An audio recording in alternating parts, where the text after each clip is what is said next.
Hello friends, welcome to my channel English for Everyone. My name is Nilesh Tarkase. Today we are going to see the 9th standard first poem, Walk a Little Slower. This is a poem by unknown poet. In this poem, a child is taking to its father. The importance of father as a role model is the central idea of the poem, means central theme of the poem. Throughout the poem, walk is used as a metaphor for the journey of life. In this video, we will see the paraphrase of this poem, their explanation, and some activity questions. Let's see the first stanza. Walk a little slower, daddy, said a little child so small. I am following in your footstep. I don't want to fall.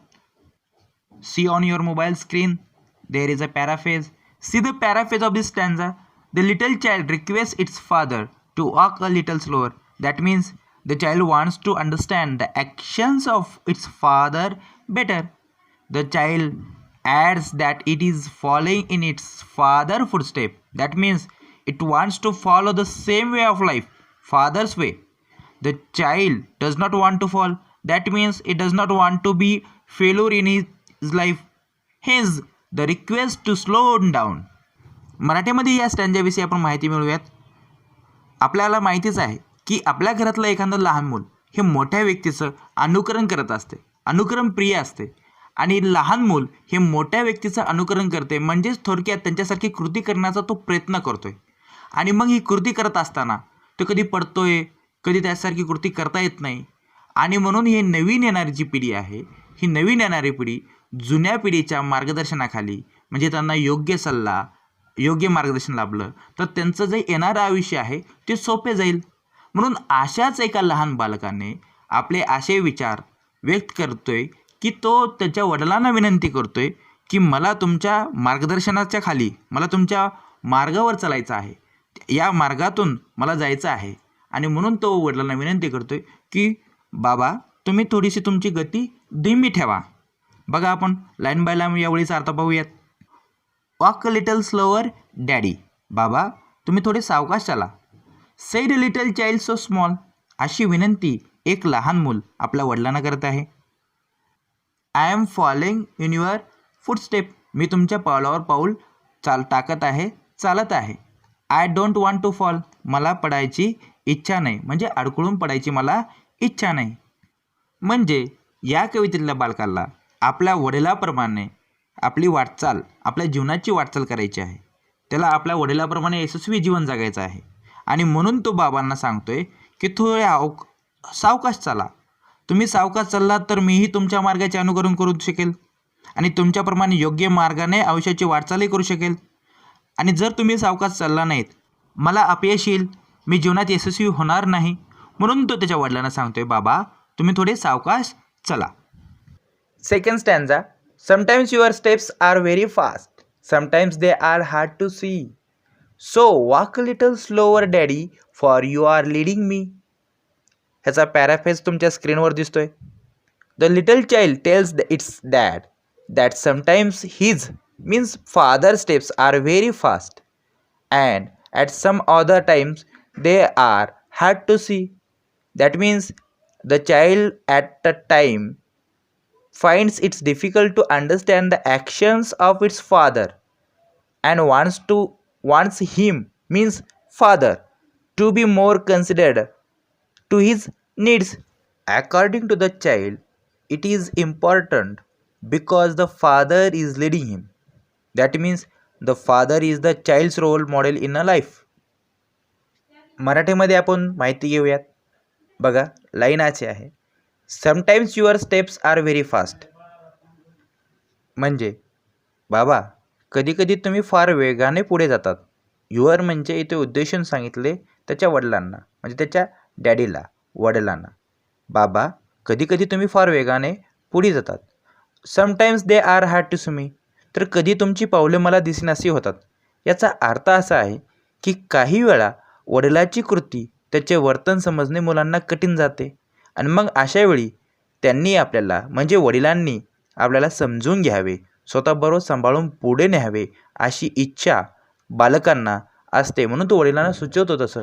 So walk a little slower daddy for you are leading me. Third stanza. Someday when I am all grown up, you are what I want to be. Then I will have a little child who will want to follow me. बघा तुमच्या स्क्रीनवर पॅराफेज दिसतोय. The little child adds that when it is grown up and it wants to be exactly like its father, and in future when the child will have a little child, that child will follow in the footsteps of its father. That means the present child has become a father then. मराठीमध्ये आपण जाणून घेऊया. Line अशी आहे, someday when I am all grown up. I am all grown up म्हणजे मी मोठा झाल्यावर.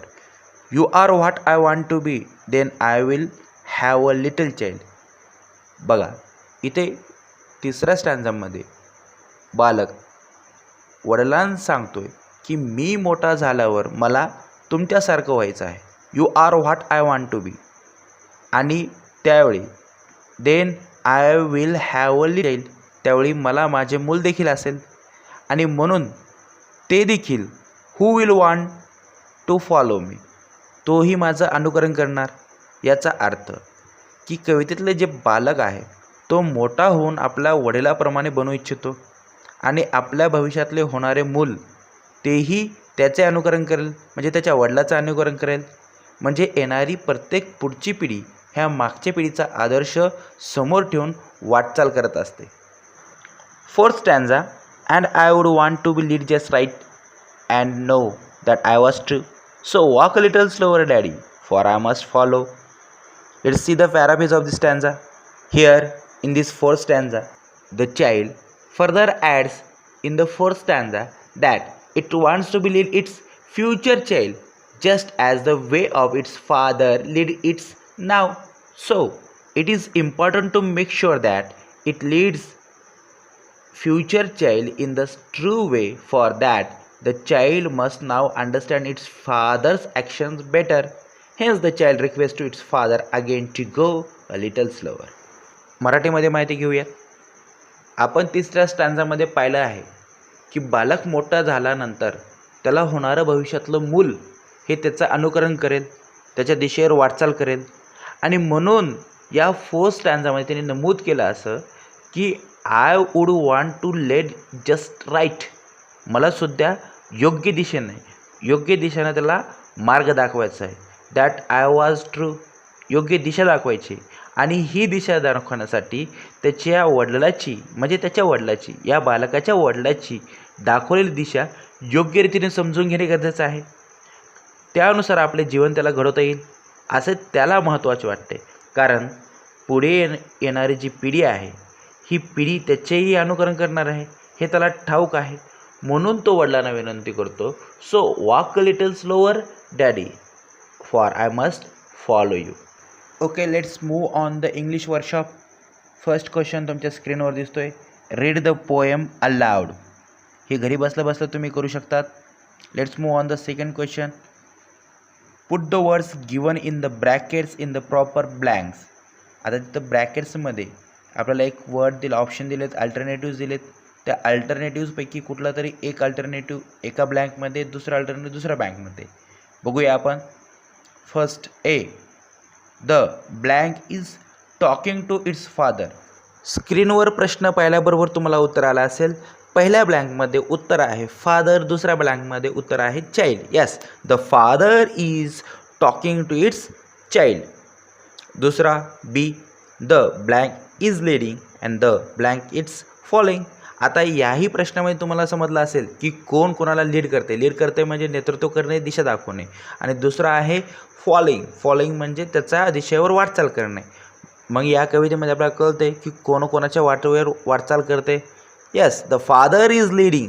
बी, पहिल्यातलं बी मधलं पहिली ब्लँक आहे फादर आणि दुसरं आहे child. The father is leading and the child is following. C, someday the blank will become blank. आता आपल्याला माहिती आहे कोण केव्हा काय होणार आहे, कवितेवरून आपल्याला समजलं असेल. यस, पहिल्या ब्लँकमध्ये someday the child will become father. D, the blank does not wish to fall while following its blank. कोणाला पडायचं नाही आहे फॉलो करत असताना. मग बघा लगेच आपल्याला समजलं असेल, the child does not wish to fall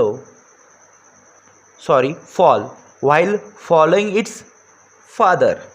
उत्तर पहिल्या ब्लँकमध्ये चाइल्ड, दुसऱ्या ब्लँकमध्ये फादर. ओके, वळूया आपल्या पुढील प्रश्नाकडे. अगदी सोपा आणि सर्वांचा आवडीचा प्रश्न आहे बघा. Find and write the pairs of rhyming words from the poem. तुम्हाला समजण्यासाठी ब्रॅकेटमध्ये दिले words that appear at the end of the line. म्हणजे लाईनच्या शेवटी जो वर्ड्स दिसत आहेत ते आहेत रायमिंग वर्ड्स. बघूया आपण. In first stanza small fall, second stanza see me, third stanza be me, fourth stanza true you. जर इथे आपल्याला जर रायम स्कीम विचारली असती तर ती काय असती बघू आपण. या रायम स्कीम लागलेच पाहून घेऊ आपण. Let's see the first stanza. पहिल्या स्टॅन्झामध्ये daddy A, small B word, foot step C. कुठलंच मॅच होत नाही म्हणून आपण त्याला ए बी सी दिलं. And now fall match with the small म्हणून आपण त्याला परत बी दिलं. सिक्वेन्स बघा काय झाला, ए बी सी बी. त्याचप्रमाणे second stanza same fast A C B daddy C. बघा परत ए बी सी, कुठलंच मॅच झालं नाही. पण मी मॅच विथ द सी म्हणून आपण परत त्याला बी मॅचिंग झालं त्या दोघांची. मग सीला जो बी दिला होता तोच आपण मीला दिला, मग बी. परत सिक्वेन्स काय फॉर्म झाला, A B C B. and ABCB is the rhyme scheme of this poem. Okay, we stop here. आज थांबूयात. व्हिडिओ आवडल्यास लाईक करा, कमेंट करा, शेअर करा. And don't forget to subscribe my channel. Subscribe करायला विसरू नका. जास्तीत जास्त शेअर करा. Thank you for watching the video. Thank you.